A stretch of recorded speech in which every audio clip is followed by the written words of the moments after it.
Welcome to the Everyday Matters Podcast, a show from Netsmart. Everyday Matters is about the opportunity we have to make a difference. Our collective, cause-connected mission is about impacting healthcare in meaningful ways. We seek to provide a place to share stories about the progress being made, how to overcome challenges, and ideas to inspire. Each conversation is about the work being done and the opportunity before us. Whether it's about advocacy, awareness, or challenging stigmas, we know that together anything and everything is possible. Let's get into the show where we learn from yesterday in pursuit of tomorrow. Here, we all work to ensure every day matters. Welcome to another Everyday Matters podcast. We've been taking the last few weeks, maybe several months now, and really meeting with many organizations in our community, near and afar, an opportunity to learn more about what they're doing. This is a time where we need to hear from more voices. We need to hear from those people who are making a difference.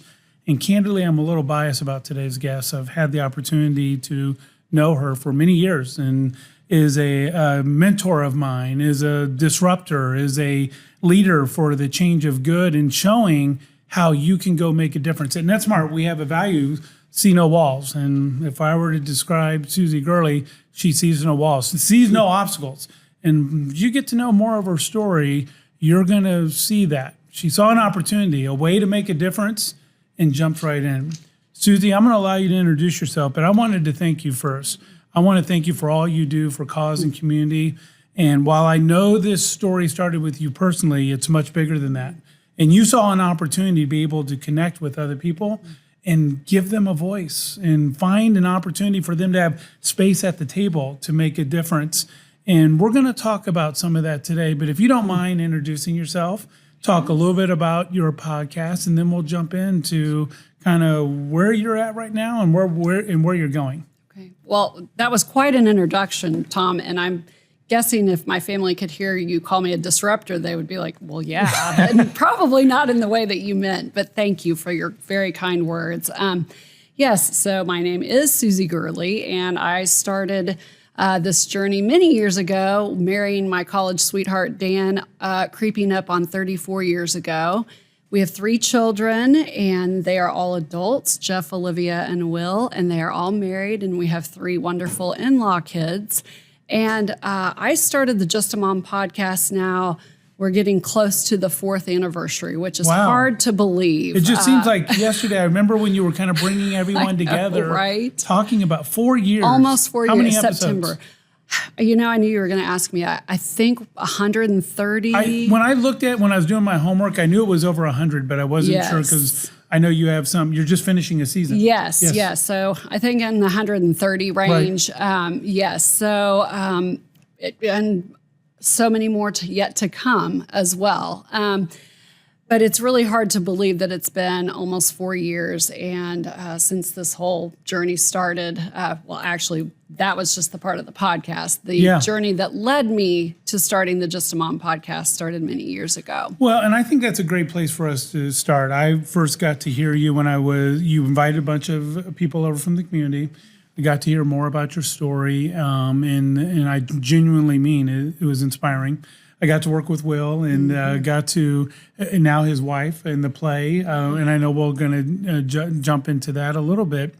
And I think we should begin there. I'll be candid. I'm nervous because I'm interviewing the podcaster who's done over 100 and some.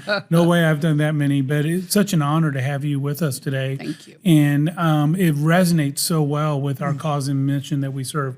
You know, Netsmart is a big part of our community and family we serve is over mental health and well-being, and something that you're extraordinarily passionate about. But let's go back. Let's go back to kind of how you tell the story and then work our way up to what started the podcast of Just a Mom.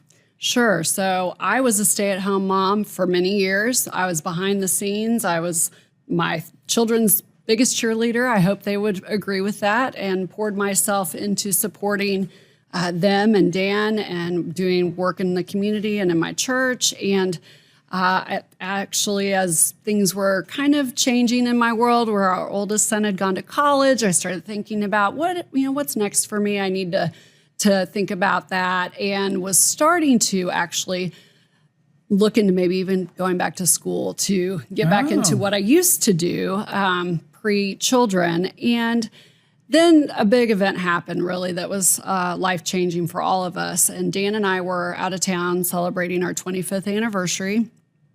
We got a phone call from the principal at Will's middle school. He was an 8th grader at the time. And she told us that Will was in the counselor's office. He had emailed the counselor the night before and said that he was struggling and that he had been engaging in self-harm and he didn't know what to do and he wanted help. And we were shocked. We really had no idea. Right. And I could tell you exactly where I was sitting when that phone call came in that morning. And all of a sudden, the world just changed for us. And as things would progress and we thankfully were able to get him immediate help, we learned that, this had been going on for a little while. And it was worse than we had first heard from the school principal. He was ideating suicide and he was in pretty bad shape. And it took quite a while with a variety of different helps, including medication, intensive outpatient treatment. We even talked at one point about hospitalization, that might be necessary.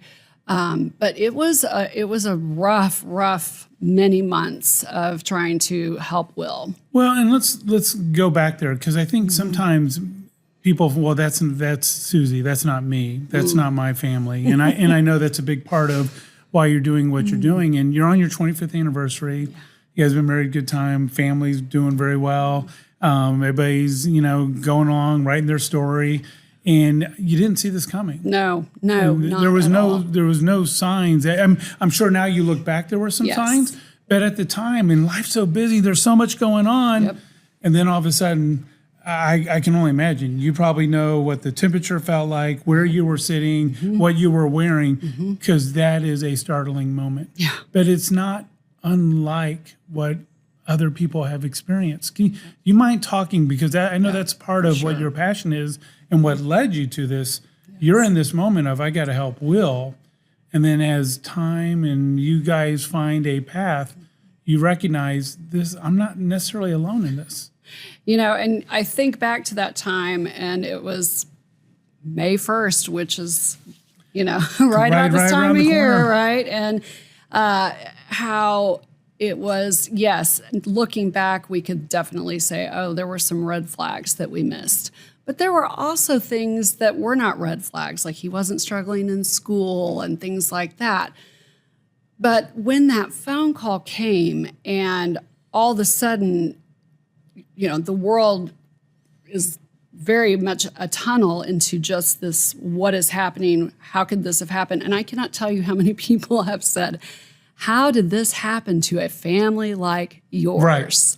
And I think that's kind of where you were kind of trying to lead me. And I think one of the things that I really want to say to that, and that was something that I believed 9 years ago, was like, what did we do wrong? What did I do wrong? Right. I was a stay-at-home mom. This was my job. Right. And by all accounts, I had just received an F, right? Yeah.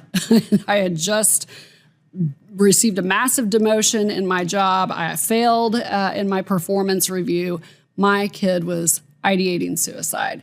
And what I can tell you now, and what we worked really hard on, and what I have worked very hard on the last almost 4 years, is to let parents know and family members know that's just not true. It's not anybody's fault. A parent doesn't do anything to cause this, and it can happen to anyone. So I'm so glad you hit on that, because I'm thinking of the people who are listening to this right now who may be wondering, am I in this situation? Or I am in this situation and I didn't have necessarily the foresight or the ability to go figure out and navigate my way. I guess a couple of questions for you. I know there's listeners right now. Is Will okay with you telling this story? Tom, stop the podcast. Why this can't be okay to talk about? I just want to hit that head on, because I remember when I first introduced you, I was looking around saying, is Will okay that you're doing this? Because I don't know if I would be okay. I mean, I want to hit that one head on. And then I do want to unpack your part of it as parents. I can only imagine the weight that you and Dan felt at that time of what is going on. And I think before we get into the launching of Just a Mom, there's a lot that's happening in that time. And if you don't mind sharing some of that story, because I know you've told here and there, and many times you're interviewing other people, I think the importance of this time for us to be together, there's more of us alike than not in finding ourselves here. And we know that based on statistics, 100%. right? And at the time, 9 years ago, I felt incredibly alone, and like no one in the world knew what was going on with me and my family. We didn't really tell anyone. Right. We didn't even talk about it with our older 2 kids. Yeah. As though they didn't figure it out. Right? I mean, how wrong was that? But let's be honest about that. I mean, because I want to give some people some comfort. There's no playbook for this. No, I mean, it's one of the reasons why we're here talking today is there is no playbook. No. So you find yourself, as you said, I gave myself an F. I'm wondering, what did I do? You're immediately looking inward. Hey, let's not say anything to the older 2 kids. 25 years, what's going on? I mean, this situation all of a sudden got really complicated. Yes. Like so many times life does to us. Right. And, in those first couple of months, it's almost a blur now looking back, but I can remember, we didn't leave him alone. Once we learned he was ideating suicide, he slept on a twin mattress next to my side of the bed for weeks. Right. He would be in the bathroom and I would be standing right outside, and I would knock on the door probably every 5 seconds. Yeah. Will, talk to me. And I'm sure that helped. Oh, I'm sure. Yes, right. But exactly. And I can remember looking at myself one time in the mirror and thinking, who is this haggard, exhausted older woman, you know? Because it takes a toll on you. The fear was very real. The isolation was very real. The pouring everything in to making sure that Will is still with us the next day. It was all very real. Yeah. And I also want to be very clear that I'm incredibly grateful for the resources that we were able to access for him, because that's not everyone's story. Right. Particularly as quickly as we were able to access them, which is also not everyone's story, especially now. Right. This was 9 years ago, and we were able to get him help immediately, which I'm very thankful for. I just want to make that clear, because that is such a barrier that's now. That's part of your vision and passion, and we're going to get into that. Yes. So is a lot of times people don't even know where to start. Exactly. Right. And I think just that sense of no one knows what I'm feeling. I cannot talk to anybody, even my closest group of friends, because I am a failure. My kid is struggling because I failed. Right. That was how I felt for quite a while. Which, let's be candid, that makes you very normal. Right. You're a mom. Yeah. You love your family. You love Will. That kind of weight weighs that much because it matters. And now you're trying to navigate that piece of it going forward. And I think before we get into those first steps, I just want to make sure our audience is clear, is Will's okay with this conversation. So circling back to Will. So, after those several months of really, really difficult, dark times, hard work on his part, hard work on our part, the clouds started lifting and Will started getting better. And he watched the 2018 Grammy Awards early in the year in January, and he saw Logic perform the 1-800-Suicide Prevention Lifeline song at that time. And thank God we have 988 now. It's so much easier to say. But he was inspired by that. And that was a year here in our community when there had been a record number of suicides. And he had this own battle himself. And he came to us and said, I love music. I have been through this, and I'd like to start a music festival to help other kids in this community. He was 15 years old. So we thought, okay, we'll set up some chairs in the backyard and invite some of our friends over, and he can play his music, and we'll call it a music festival.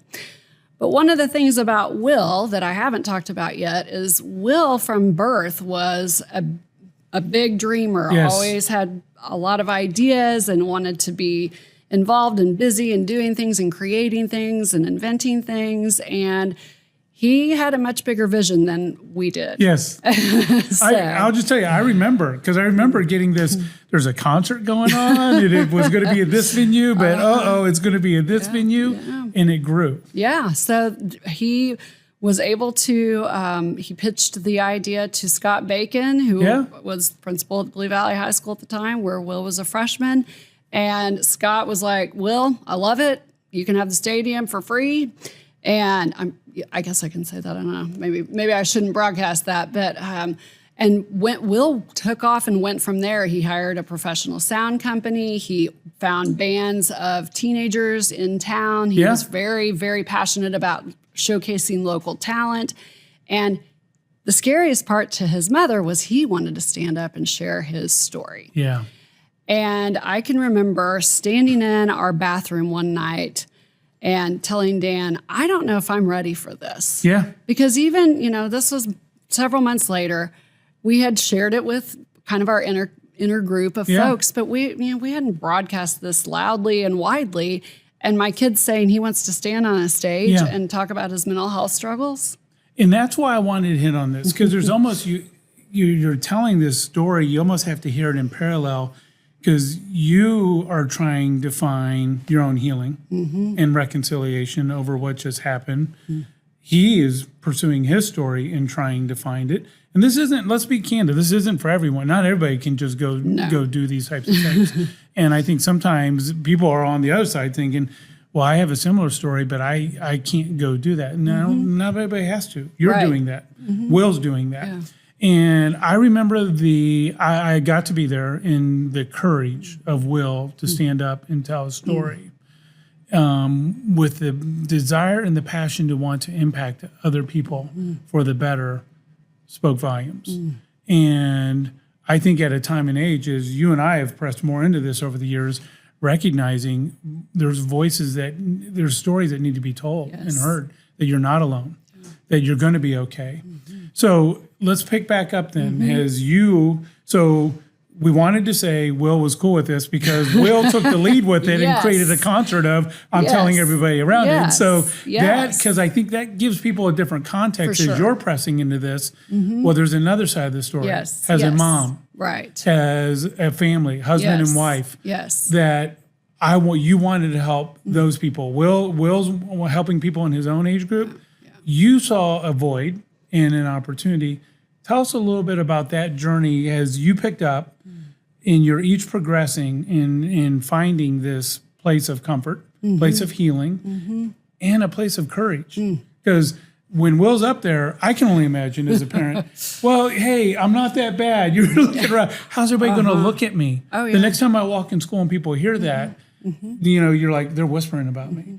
Let's hit all that head on, because I think it's important to get that out there, because when you talk about fear, I can't imagine what you all had to overcome. So I went and stood at the top of the stadium when it was time for Will to talk, because I didn't want to see anybody. And I was like, okay, I'm just going to isolate myself and nobody's going to see me and I'm not going to see anybody else. And you know what happened, Tom, was the exact opposite of what I thought. After the You Matter Festival, the first one in 2018, where 1,000 people showed up that night, and every TV station in town, the Kansas City Star, everybody covered it. Parents started coming to me, and not a week has gone by since then that I have not received an email, a text, a phone call from somebody saying, hey, will you talk to so-and-so? Her kid's really struggling, because they know that Will shared this. That kind of propelled him into this role as a teen spokesperson for mental health in Kansas City. And I think that it was such an opposite effect of what I thought was going to happen. And then I like to tell the story too of just right before the You Matter Festival, I mentioned that Will hired a professional sound company, and I was like, well, how are you going to pay for that? 15-year-olds don't always think about those things. I'm very familiar. And he said, well, I guess I need to raise some money. So he started contacting local organizations that support mental health. And because he was 15 and couldn't drive, I would take him to meet with these folks. And I will never forget, shortly before that first You Matter festival, when I'm still anxious about him standing up and telling his story, we go in and meet with a family who has a foundation because they lost their son to suicide. Oh, wow. And that was the moment that my mind changed forever about Will sharing his story, because I thought what they wouldn't do to be sitting in my shoes, where my son is here and theirs isn't. So from that point on, now I still did go up to the top of the stadium and hide. I would have too. But that was when I was like, all right, well, you go and you share your story. And so I was the silent cheerleader, right? I was behind the scenes, and then I became, Will's press agent and all that from the publicity. And, the You Matter Festival ran for 5 years and impacted over 10,000 people. So what was this 15-year-old kid's idea turned into a massive movement that affected and impacted thousands of people in this community. And then as a byproduct, their parents who would come and talk to me. Right. And that's when, after a little while, and then as Will's press agent, I took him to do a video for Zero Reasons Why. Right. And they asked me to do one. And I was like, well, I don't have anything to say. I'm just a mom. Right. And they were like, well, we really haven't had any parents. Why don't you do a video? I was okay. So I did, and I forgot about it. And then a few months later, when they aired it, Dan was scrolling Facebook one night, and he said, that video that you did, it's been seen 10,000 times, and I think you need to do something about it. And I was like, well, okay, I don't really know why. And I watched it and listened to what I said and kind of mulled over it, thought about it. And what I realized was I didn't say anything profound. I said something. And that was I said something. You bet it was profound because you said something. That's what I'm saying. Like, it was not like I had this eloquent speech of, you need to do this and that. It was, I talked about my kids struggling. I'm agreeing with you. And that's what's profound. Yeah. Because of the courage. There isn't a parent who can't relate with you of saying, I'm going to go to the top. Mm-hmm. I'm terrified of what he's going to say. What is everybody thinking about me? Mm-hmm. And how do I show my face in this community again? Yeah. That's profound. Yeah. I don't know what the words you said. I saw the video, but I knew this when I saw it, and this is why I gave the introduction. It took guts. It took courage. It also took love, because you chose love, something bigger, over fear. And that's what you and your story and your family is all about, is how can we take something that was extraordinarily painful, extraordinarily heavy, and find a way to give back to others to make a difference. And, you talked about the You Matter Festival, and we'll jump into just a mom podcast here in a second. But when I look at the phase and story of your life, you're just trying to get clarity. What has just happened and everything. And once Will got there, then you're trying to keep up with him. Yep. He's going and doing these things. And then it left you and Dan and the family at this inflection point. What are we going to do next? Mm-hmm. And before we jump into that, I think that's the part that, as we think about this chapter of you looking back, how would you recap the moment of coming to the end of that and recognizing, here I am, I've just done this video, it's gotten over 10,000 views, because now you're faced with, where do I go with this? How would you describe that to us?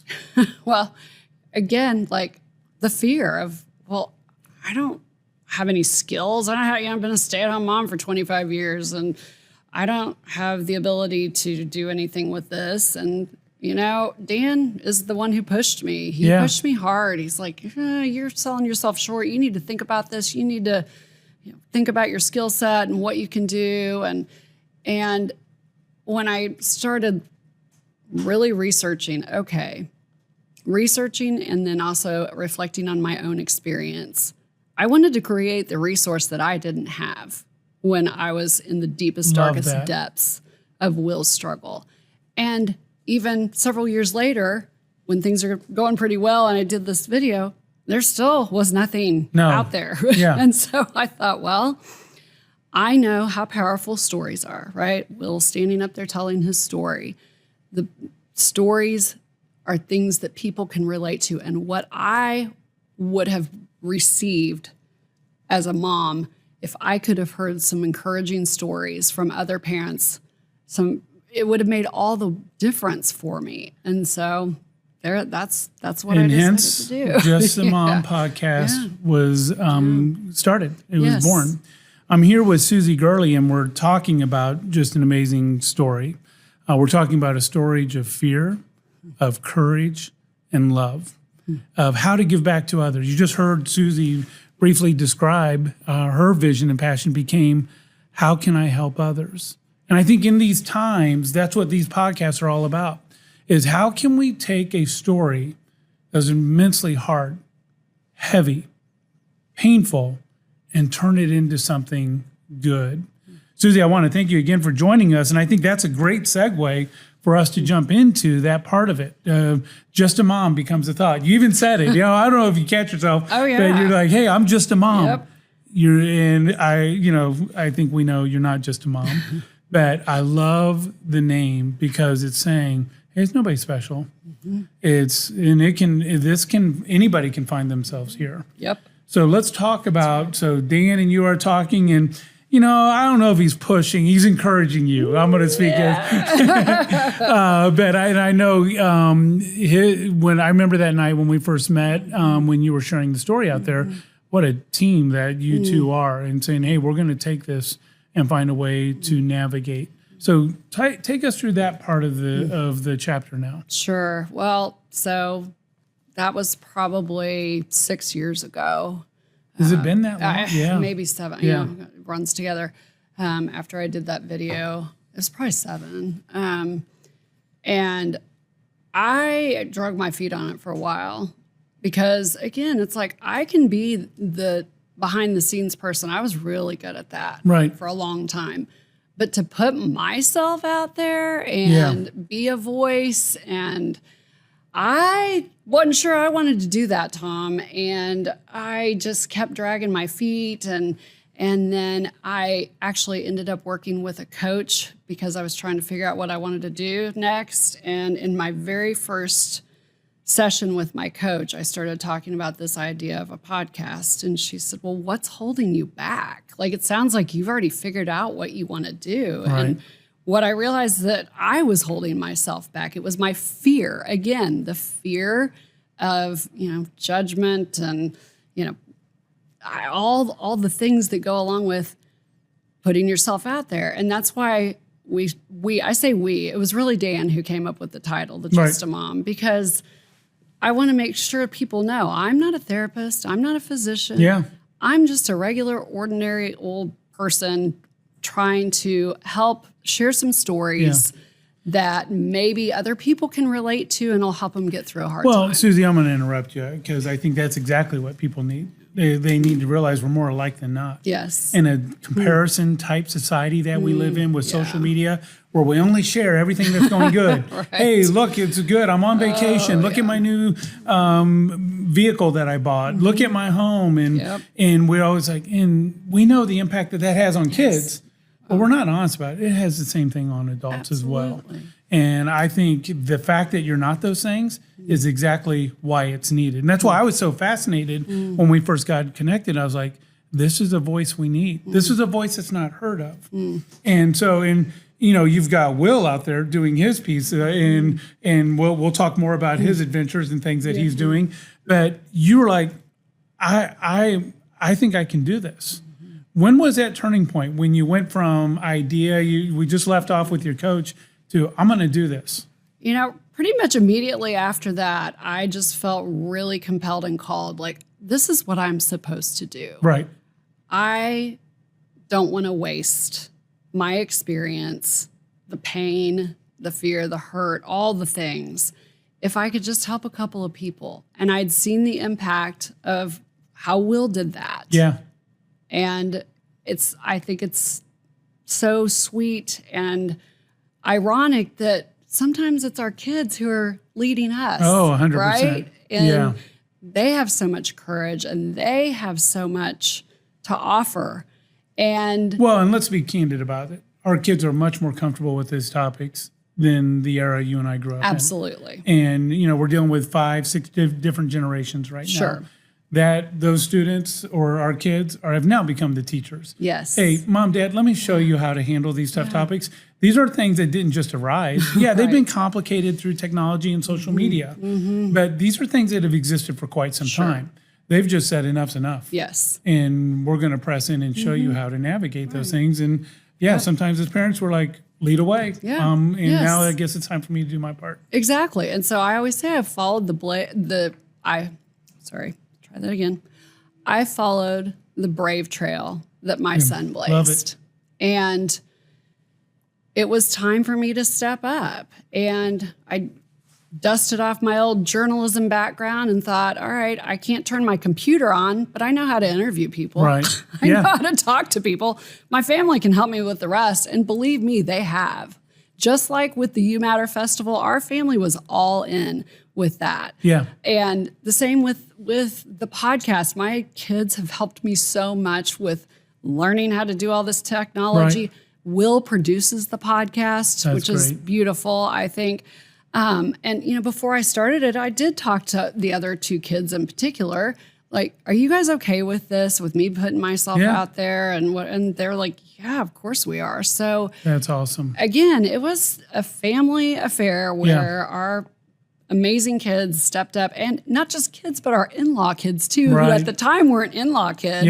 They were boyfriend and girlfriends. And like, what's going on here? They were working at the You Matter Festival. They're helping with the Just a Mom podcast. So it's been such a beautiful, beautiful thing just within my family. Even if one person listened and that was it. Well, you've got more than one listener, and I know the impact has been real. I enjoy listening to the podcast. And I think on that, share a story. So to a listener out there, is it really making a difference? And I know you got many stories, but let's hear one that just really spoke to you, that affirmed to you the courage, the taking the risk is worth it. Oh, there's so many. I have to think about one that would be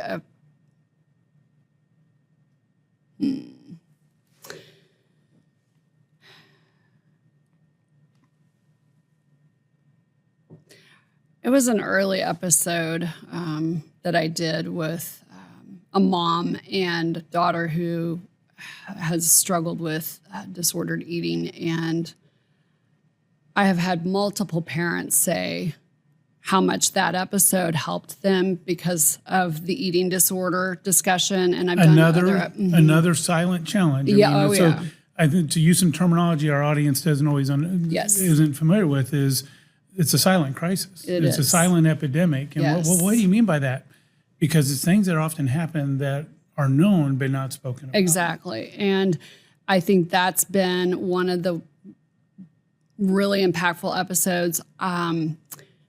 Another super impactful episode was an interview I did with Trevor Gertzen, who was my kids' middle school social studies teacher, then became a principal in the Spring Hill district. And he actually reached out to me after he had listened to some episodes of the podcast, and I hadn't seen him in a long time. And we got together, and he shared with me his personal struggle as a 40-something-year-old man and what he had been dealing with. And at that point, I was very tunnel visioned on parents, like just my story. I know this, I'll stay in this lane.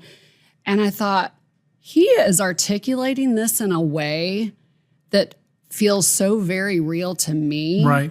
I would love to share his story. And he shared his story on the podcast. And that's been one of the most impactful episodes because I think it makes such a difference for someone who is at the pinnacle of their career. Yeah. Has, by all accounts, right? Everything's going great. Everything looks great on the outside. Has great family, beautiful wife, 3 kids.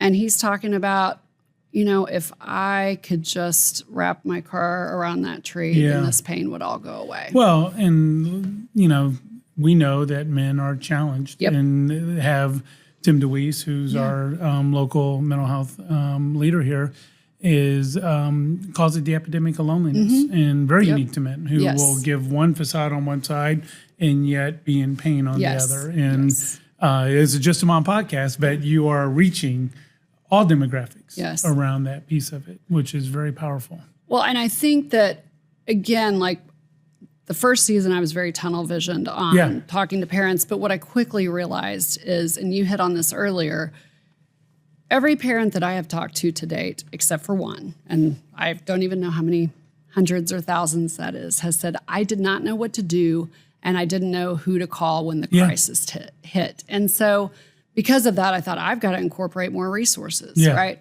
Brought you guys in to talk about the Father's Club, you know, have had a plethora of resources, people with adults with lived experience who can speak into that.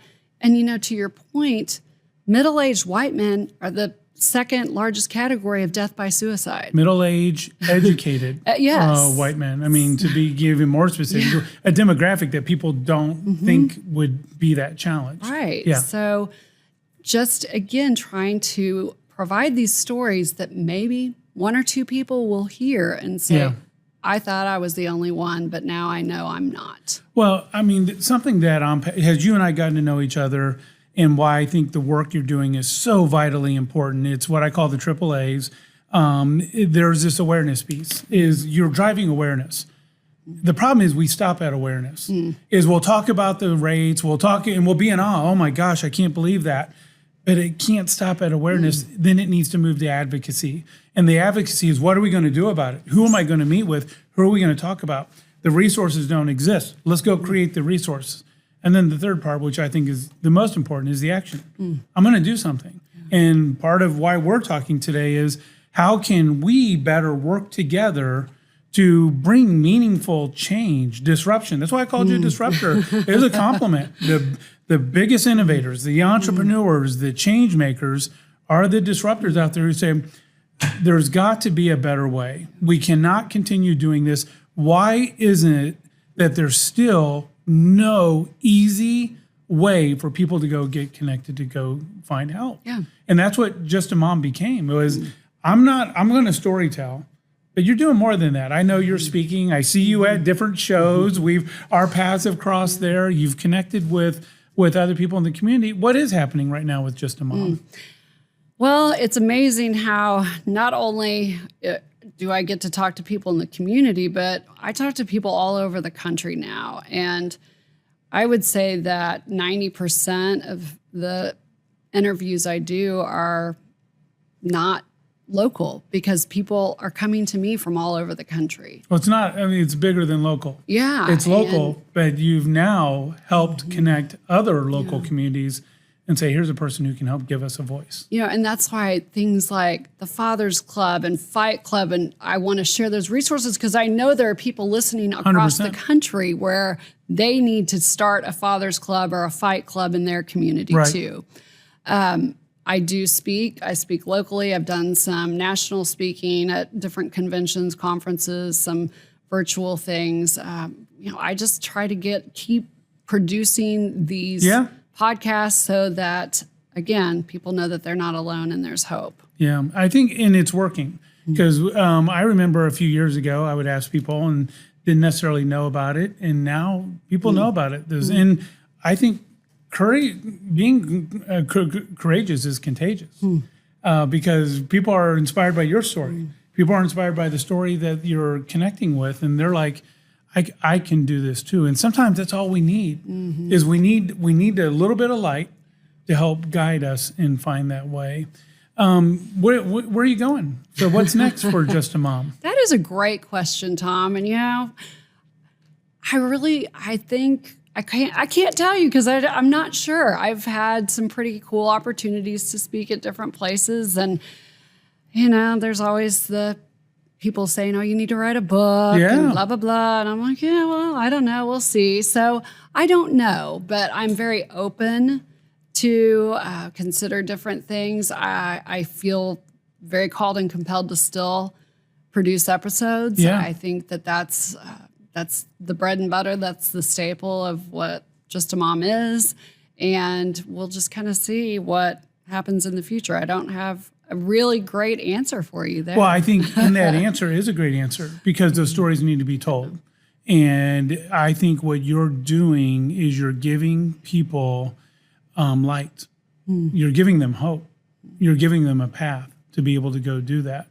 And I think you go back to those many years ago when it was heavy, when you and your husband, Dan, were on 25th anniversary, and you got the call that you didn't see coming, and you've helped navigate that. And that's what people need.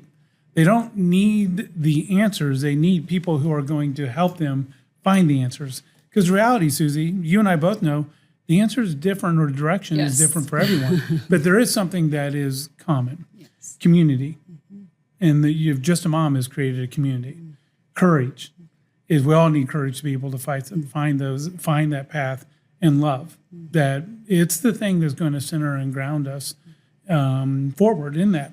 And I guess as we come in for a landing, to that parent that's listening right now, to that dad, that mom,